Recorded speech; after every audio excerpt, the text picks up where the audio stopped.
Last, but not least, we opened with Zero Project.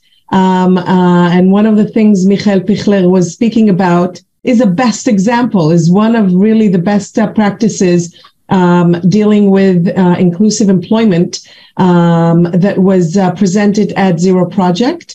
And I'm very happy to invite, and again, my apologies for the pronunciation, Thorkil Sonne, the founder and chair at Specialisterne Foundation.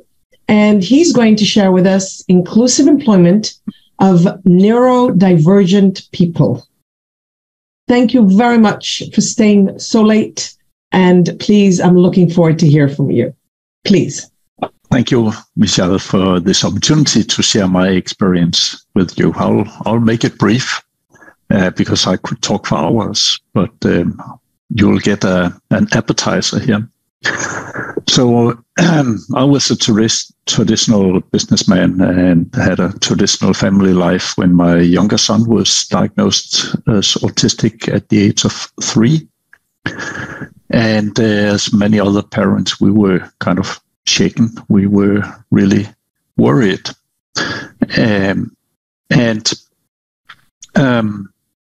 We read books about autism and learned that even though we live in Denmark with a good welfare system, there would be a high risk that he would be bullied at school. He would be rejected by recruiters for the labor market. But the wonderful thing that happened during all this this uncertainty was that our son did not change. He was still this wonderful little child. And he challenged me to say, isn't it wrong that we use all our resources in society to train autistic people to behave like non-autistic people so we can fit them in somewhere? Shouldn't we change the labor market and change the school system instead so that it would be a friendly environment for everyone? So I came up with the idea, and I'm to blame for the name Specialisterne. It's Danish for the specialists. We wanted to pave a way for those who were not the generalists, who had all the favors, who were socially rounded and socially capable, but for specialists who are just damn good at what their interest is. So in 2004, I started Specialisterne, and the aim was to demonstrate to the labor market that autistic people in inclusive environment could do competitive work and should be paid competitive wages. So it was kind of challenging to bring someone who had a disability into the labor market and claiming that they could provide as good jobs or often better jobs than those who did not have a disability. We got interest from very many countries and from more than 100 countries, and we expanded Specialisterne that is now in 14 countries. We have been copied by at least 30 other organizations.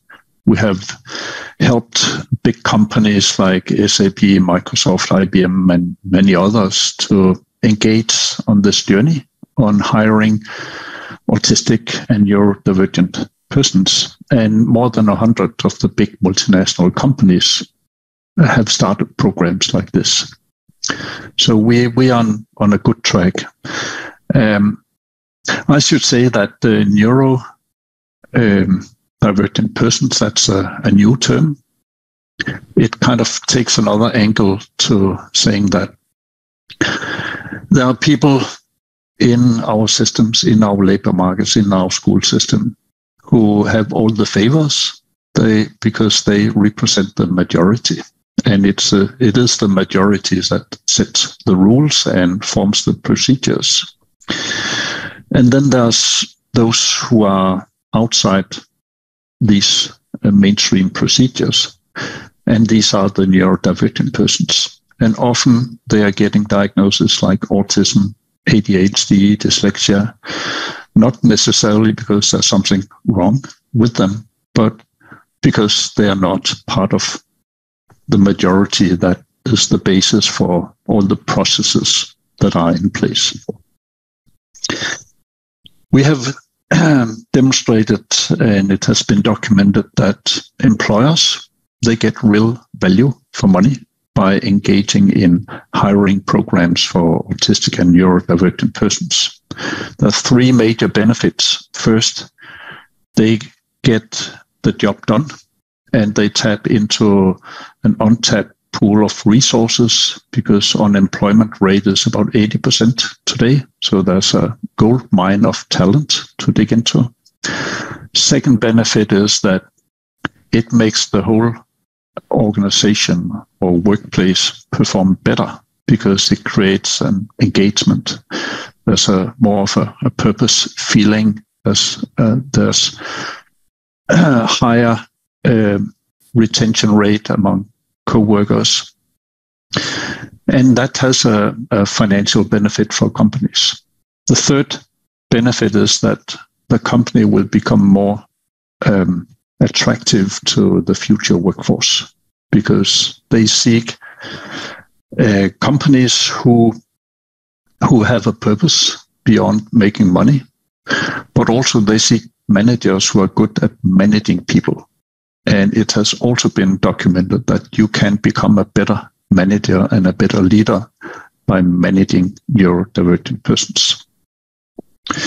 So there's a lot of benefits, and for the top leaders, show them articles at Harvard Business Review or cases at Harvard Business School. It's well documented that they will get value for money. Managers, they have to learn 4 basic values that is needed to manage and interact with neurodivergent persons. First, you have to be respectful. You have to be curious. You have to not assume. Second, you have to provide accommodation. So you need to create this comfort zone where everyone can excel. Third is clarity. You have to set expectations clearly. Say what you mean what you say. And don't expect that or messages or instructions that are not clearly communicated will be guessed and understood. And the last value is accessibility. If you need guidance, if you get stuck somehow, you need to know where to get information that can bring you further. So top leadership, managers are needed, but most important is kind of the grassroots, the co-workers. What we have learned is that big companies who want to start programs like this, you have to create a support circle in the workplace, a buddy, a mentor, someone who can assist if needed. And if you ask for volunteers among your coworkers, you will show so many hands. You will see so many hands being raised because everyone knows someone who is autistic or has ADHD or dyslexia or is just has a neurodivergent profile. And it gives so much passion to be able to help, to give another dimension in the workplace. We have had our starting point in the high-tech sector, in finance, IT, but we have also really good cases in pig farming, where you don't need a university degree, but you need to love working with animals. Not many have seen that as a career track, but there's a lack of staff in the agricultural labor market as well. So it's just up to your imagination. We have a lot of hosts who greet and and host visitors to exhibition area in Barcelona. It's only the imagination that kind of set the limits to what can be done if you meet neurodivergent persons in a respectful and accommodating way. I think this was I could talk for hours, as Absolutely. you know. But I must tell you that as an employer of over 100 people, and I'm very proud to say that more than half of them are people with disabilities, all types of disabilities, I totally connected to the points you mentioned there. And it's great. It's amazing. And we'd love if you can send us some information that we will be able to send in the mail out that we're sending all participants. I'm sure those who couldn't stay till the end would love to learn more. So thank you very much.